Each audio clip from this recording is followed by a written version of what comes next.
और बड़े पैमाने पर एहतजाज उन्होंने करना था।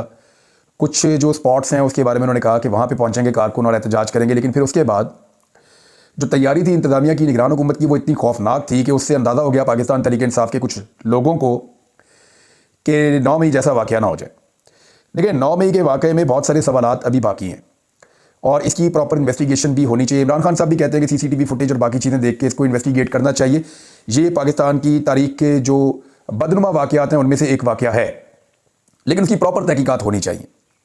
अब आज कुछ लोगों ने रिपोर्ट किया है और हो सकता है कुछ वीडियोज़ भी आ जाएँ कि कुछ गाड़ियों के ऊपर, जो प्राइवेट गाड़ियाँ थी, उन गाड़ियों पे लाहौर में पाकिस्तान तहरीक इंसाफ के झंडे लगाए जा रहे थे और झंडे लगाने वाले लोगों का पाकिस्तान तहरीक इंसाफ से कोई ताल्लुक नहीं था।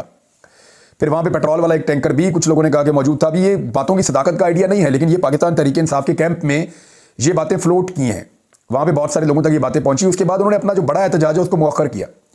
उन्होंने कहा ये रुक जाए, ये ना हो कि हम एहतजाज करके सीटें लेने के लिए जाएँ और लेने के देने पड़ जाएँ और कोई और गेम खेल दी जाए पाकिस्तान तहरीक इंसाफ के साथ, क्योंकि PMLN इस वक्त कुछ भी करने के लिए तैयार हो सकती है। मियाँ नवाज शरीफ साहब जो है वो डिटाई पे उतरे हुए हैं और वो बाज ही नहीं आ रहे। ये नहीं, उनके अपने लोगों ने कह रहे हैं कि मियाँ साहब बाज आ जाओ, ना करो। मियाँ साहब को सरदारों ने समझाया, मियाँ साहब को पश्तूनों ने समझाया, मियाँ साहब को उनके अपने पुराने साथियों ने समझाया, डॉक्टर आसिफ करमानी जो 24 घंटे मियाँ साहब के साथ रहते थे उन्होंने समझाया। बहुत सारे लोगों ने कहा कि अवामी मैंडेट का एहतराम कीजिए, अब तो वोट को इज्जत दो की बात करते थे, किस तरफ चल पड़े मियाँ साहब। लेकिन उनके कायद बाज नहीं आ रहे, मियाँ साहब बिल्कुल बाज नहीं आ रहे। मियाँ साहब को कुछ नज़र नहीं आ रहा। इक़्तिदार का सुन के और इक़्तिदार में जाने के लिए मियाँ साहब बिल्कुल सुन हो गए ऐसा लगता है, और उन्हें कुछ समझ नहीं आ रही। इक़्तिदार की हवस में उनको ऐसा लगता है कि अंधा कर दिया है। उन्हें लोगों की आंखों में नफरत दिखाई नहीं दे रही जो लोग उनसे और उनके इस रवैये के साथ कर रहे हैं। अब निगरान हुकूमतों की चप्पड़ छाया तले मियाँ साहब जो हैं उन्होंने कुछ ऐसा लगता है प्लान किया था और एक और बड़ा खौफनाक इंसिडेंट हो सकता था, तो पाकिस्तान तहरीक इंसाफ ने अवॉइड किया और उन्होंने कहा कि जहाँ जहाँ पे RO ऑफिस हैं वहीं पे एहतजाज करें। जो लोग पहले एहतजाज कर रहे हैं वो उस एहतजाज पे लोगों को बुलाएं और अपना एहतजाज करें। मुख्तलिफ शहरों में एहतजाज हो रहे हैं। अटक के अंदर लोगों के ऊपर टॉर्चर हुआ, चकवाल में लोगों पर बहुत शदीद टॉर्चर हुआ, उम्मीदवारों के घरों के ऊपर हमला किया गया। कई उम्मीदवार जो हैं वो गिरफ्तार हो गए हैं। उम्मीदवारों के जो मेन सपोर्टर्स हैं उनको गिरफ्तार किया जा रहा है, उनके घरों में छापे मारे जा रहे हैं, घरों को तोड़ा जा रहा है। लाहौर में कुछ उम्मीदवार जो हैं वो अब तक गिरफ्तार हो चुके हैं। जो कारकुन निकलते हैं एहतजाज करने के लिए उनको भी गिरफ्तार कर लिया जाता है। तो पंजाब पुलिस बिल्कुल एक बी टीम के तौर पे काम कर रही है, PMLN के मुसल्ला विंग के तौर पे काम कर रही है। अब वो यूनिफॉर्म्ड है, उनके ऊपर कोई हाथ तो उठा नहीं सकता, कानून की वायलेशन हो जाएगी। लेकिन वो ये नहीं देख रहे कि लोग पुरअमन एहतजाज कर रहे हैं, अपना आईनी हक मांग रहे हैं कि हमने वोट डाला, हमारा वोट गिनती में शामिल किया जाए। इतनी सी बात है ना। अगर किसी आदमी ने वोट डाला है तो वो ये कहता है मेरा वोट गिनो भाई, मैंने वोट डाला है, मेरे वोट को अहमियत दो, वोट को इज्जत दो। लेकिन ये कहते हैं वोट को इज्जत सिर्फ हमने तभी देनी है जब नवाज शरीफ कहेगा, और जब नवाज शरीफ कहेगा तो हमने वोट को रोंद भी देना है। लिहाजा जो एक साजिश हो रही थी वो कामयाब नहीं हुई। अब मैं आपको कुछ चीज़ें आपके साथ शेयर कर देता हूं। देखें, ये एक PP 286 और NA 184 यहाँ से जो उम्मीदवार हैं जो जीते हैं वो अवामी वोटों से जीते हैं, और जो वहाँ पे दूसरे उम्मीदवार हैं जावेद लुंड साहब, उन्होंने बड़ा क्लियरली उन्होंने कह दिया है। उन्होंने कहा जी कि मुझे जीतने की ऑफर जो की जा रही है, मैं नहीं जीता यहाँ से इलेक्शन, यहाँ से पाकिस्तान तहरीक इंसाफ इलेक्शन जीती है, मैं इलेक्शन यहाँ से हारा हूँ और हारी हुई सीट के ऊपर मैं जीतना पसंद नहीं करता। उन्होंने बड़ा क्लियरली पाकिस्तान तहरीक इंसाफ को मुबारकबाद दे दी है। अब कई जगह पे ऐसा हो रहा है कि इलेक्शन कमीशन उम्मीदवारों को कह रहा है कि आप जीत रहे हैं, आप जीत गए हैं, और उम्मीदवार क्या कह रहे हैं, नहीं जी नहीं हम नहीं जीते, हम इलेक्शन हार गए। जो गैरतमंद लोग हैं ना वो ऐसे ही करते हैं, जिनके अंदर गैरत होती है ना वो ऐसे ही करते हैं। मिसाल के तौर पे आपको और देता हूं मैं, मलक हमीद अकबर साहब हैं PP 3, ये नून लीग से इनका ताल्लुक है और इनको 31,000 से ज्यादा कुछ वोट पड़ा है। इन्होंने अपना एक बयान जारी किया। इन्होंने कहा जी कि मेरे नाम से एक दरख्वास्त डाल दी गई, यानी मेरे नाम से एक दरख्वास्त डाल दी गई इलेक्शन कमीशन में कि मैं इलेक्शन नहीं हारा। तो भाई मैं वो दरख्वास्त वापस डाल दी गई का मतलब यह है कि मैंने नहीं डाली, इलेक्शन कमीशन में खुद ही वो दरख्वास्त पहुंच गई है। वो कैसे पहुंची है आइडिया नहीं है, उन्होंने ये नहीं बताया, लेकिन उन्होंने ये कहा कि मेरे नाम से एक दरख्वास्त डाल दी गई है। वो डाली तो मैंने नहीं, लेकिन मैंने वापस ले ली है, क्योंकि मैंने इसी अवाम के पास बार बार जाना है। उन्होंने अवाम को मुबारकबाद दी। पाकिस्तान तहरीक इंसाफ को उन्होंने कहा जी वो जीत गए हैं, और सैयद एजाज हुसैन बुखारी साहब को उन्होंने कहा जी मैं मुबारकबाद देता हूं, वो यहां से विनिंग कैंडिडेट हैं, तो मुझे जेब नहीं देता कि मैं हारने के बाद भी जाकर एक सीट के लिए अपनी शख्सियत को इतना गिरा दूं।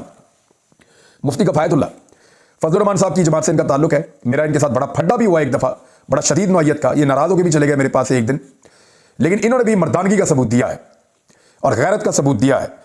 इन्होंने अपनी शिकस्त तस्लीम की, और मुफ्ती कफायतुल्लाह साहब ने नवाज शरीफ को मशवरा दिया कि आप भी मानसेरा से अपनी शिकस्त तस्लीम करें। शहजादा गुस्तासफ, उनके बारे में उन्होंने कहा वो जीत गए हैं और आप हार गए हैं, मियाँ साहब हार तस्लीम करें। महमूद खान अचकज़ई, उन्होंने कहा जी मैं इलेक्शन हार गया हूँ, पाकिस्तान तहरीक इंसाफ वहाँ से इलेक्शन जीती है। लश्करी रईसानी, उनको ऑफर किया गया कि आपको जिता देते हैं। उन्होंने कहा भाई मैं इलेक्शन ही हार गया हूँ तो मुझे क्यों जिता देते हैं, सालार खान इलेक्शन जीता है वहाँ से। तो सलार खान को फिर भी नहीं जीतने दिया। छठे नंबर का उम्मीदवार नीचे से नून लीग का उठाया, जिसको 40,000 से ज्यादा वोट मिले थे पीटीआई के, उसको छोड़ के 4,000 वाले को उठा के तो इलेक्शन जितवा दिया। अब लश्करी रईसानी और महमूद खान अचकजई वो ये सोच रहे हैं हमारा क्या कसूर है, हम तो दूसरे और तीसरे नंबर वाले थे, छठे नंबर वाले को जितवा दिया। तो उन्होंने भी प्रेस कॉन्फ्रेंस करके कह दिया कि मियां साहब तुम हार गए हो और इमरान खान जीत गया है। बल्कि महमूद खान अचकजई ने कहा इमरान खान मेरा पुराना दोस्त है, उसको मुबारकबाद देता हूं, लोगों ने उसको वोट डाला और वो जीत गया है। ये उम्मीदवार पीटीआई का जीता है, हमारा नहीं जीता। जमात इस्लामी के लोग चीख चीख के कह रहे हैं कि कराची में पाकिस्तान तहरीक इंसाफ की बहुत सारी सीटें हैं, वो सीटें उनको दी जाएं। तहरीक लब्बैक और जमात इस्लामी के पास फॉर्म 45 मौजूद हैं और ये वही फॉर्म 45 है जो पाकिस्तान तहरीक इंसाफ के पास भी मौजूद हैं। अब अगर पाकिस्तान तहरीक इंसाफ अकेली अदालत में जाती है, अपना फॉर्म 45 देती है, कोई सवाल उठता है तो वो दोनों भी आके दे देंगे अपना फॉर्म 45। लेकिन अगर तहरीक लब्बैक को मनाना है, राजी करना है, तो कुछ तो देना पड़ेगा। तो क्या रियासत उनको दे सकती है? कुछ क्या दे सकती है? क्या उनको बड़े बड़े ओहदे दिए जाएंगे, उनको गवर्नरशिप दी जाएगी, उनको सेनेट में शिफ्टें दी जाएंगी, या उन्हें बड़े बड़े उनको नवाजा जाएगा? क्या किया जाएगा? जमात इस्लामी को कहां नवाज सकते हैं? आजाद उम्मीदवार होने कहा। तो एक बहुत बड़े पैमाने पे सिस्टम को नवाजना पड़ेगा अगर फॉर्म 45 के मुताबिक फैसला नहीं करना। तो एक अच्छी खबर जो है वो मेजर ताहिर सादिक साहब के लिए और उनकी साहबजादी के लिए है कि उनकी जो दरखास्त है वो मंजूर हो गई और इलेक्शन कमीशन ऑफ पाकिस्तान ने कहा कि उनकी दरखास्त को मंजूर करते हुए ये कहा कि ठीक है, इनका जो नतीजा है फॉर्म 47 का वो कलअदम हो गया फिलहाल के लिए, और ये कहा गया है कि 45 जो फॉर्म है उसके मुताबिक नतीजा दिया जाए। अब देखते हैं कि फॉर्म 45 जो असल इस वक्त मेजर साहब के पास और उनकी बेटी के पास मौजूद हैं, दोनों एमएनए के उम्मीदवार हैं, उनके ऊपर फैसला होता है या कोई नए फॉर्म 45 बना लिए जाते हैं। क्योंकि अब मार्केट में कुछ ऐसी वीडियो गर्दिश कर रही है कि एक ही ग्रीन कलर के कारपेट के ऊपर बैठ के बहुत सारे ग्रीन एरिया में बैठे हुए हैं, बहुत सारे जो रिटर्निंग ऑफिसर्स हैं उनके वीडियो सामने आई हैं जो वहां बैठ के अपने फॉर्म 45 तैयार कर रहे हैं। फॉर्म 45 वो फॉर्म है जो इलेक्शन वाले दिन, इलेक्शन का टाइम मुकम्मल होने के बाद, वहीं पे गिनती करने के बाद तमाम लोगों की मौजूदगी में रिटर्निंग ऑफिसर वहीं पे तैयार करता है, उसके ऊपर अपने साइन भी करता है और बाकी जो पोलिंग एजेंट मौजूद होते हैं उनके साइन भी लेता है। ये पेपर तमाम सियासी जमातों के पोलिंग एजेंट्स की मौजूदगी में रिटर्निंग ऑफिसर वहीं पे सबके सामने साइन करता है। अब ये अलग बैठ के किसी एक जगह के ऊपर साइन कर रहे हैं और वीडियोस बना के वहां से भी वायरल हो गई हैं। तो फॉर्म 45 जो दोबारा बनाए जा रहे हैं या बनवाए जा रहे हैं, ये सिर्फ इसलिए बनाए और बनवाए जा रहे हैं ताकि नए फॉर्म 45 को असल जो जाली किस्म का जो बनाया गया है फॉर्म 47 उसके मुताबिक ढाला जा सके।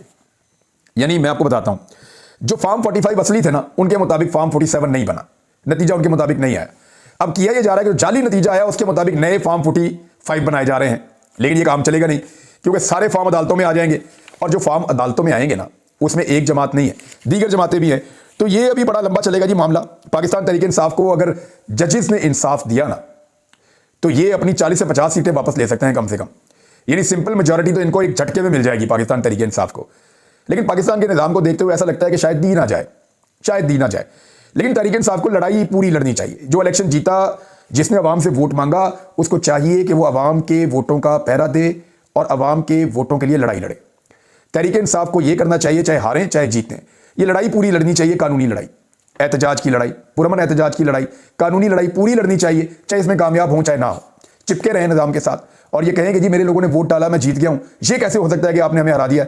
तो ये सूरत पाकिस्तान तहरीक इंसाफ को फेस करनी पड़ेगी। अदालतों से इंसाफ मिला तो हुकूमत बना लेंगे, ना मिला तो इतनी तगड़ी अपोजिशन बनेगी कि नवाज शरीफ की तबाही फिर जाएगी। ये जो लोग मैंने आपको बताया, गैरतमंद लोग जिन्होंने गैरत का मुजाहरा किया और इन्होंने अपनी शिकस्त को तस्लीम किया, हालांकि इनके ऊपर दबाव डाला जा रहा है कि तुम शिकस्त तस्लीम ना करो, हम तुम्हें इलेक्शन जितवा देंगे, थोड़ा सा वेट कर लो, तुम्हारी हार को जीत में बदल देंगे। तो ये जिन लोगों के मैंने आपके सामने नाम रखे, इन लोगों ने गैरत का मुजाहरा किया और उन्होंने कहा नहीं हम हार गए हैं, हम मुकाबले में यकीन रखते हैं, हम अगली दफा फिर मुकाबला करेंगे, हम इलेक्शन हार चुके हैं। क्या ये गैरत नवाज शरीफ साहब के अंदर नहीं थी? क्या वो इस गैरत का मुजाहरा नहीं कर सकते थे? मियां साहब को सीखना चाहिए इन लोगों से कि गैरतमंद कैसा होता है। मियां साहब को हार को ग्रेस के साथ तस्लीम करना चाहिए था और इमरान खान को हुकूमत बनाने की दावत देनी चाहिए थी। लेकिन मियां साहब ने बिल्कुल मुजाहरे नहीं किया उस वाली गैरत का जिसका ये लोग कर रहे हैं। दो लोगों पे मुझे खास तौर पे अब मैं बात करूंगा क्योंकि मैं उनके बारे में ज़ाती तौर पे जानता हूं, मुझे बड़ा अफसोस हुआ। एक हमारे चकवाल से मेजर ताहिर इकबाल साहब हैं, मैं अभी सिर्फ चकवाल की बात कर रहा हूं। मेजर ताहिर इकबाल साहब हैं, इंतहाई शरीफुन नफ्स इंसान है, बहुत ही ज़बरदस्त आदमी है। एक टके की आप इनकी करप्शन नहीं निकाल सकते, कोई मॉरल करप्शन आप इनकी नहीं निकाल सकते।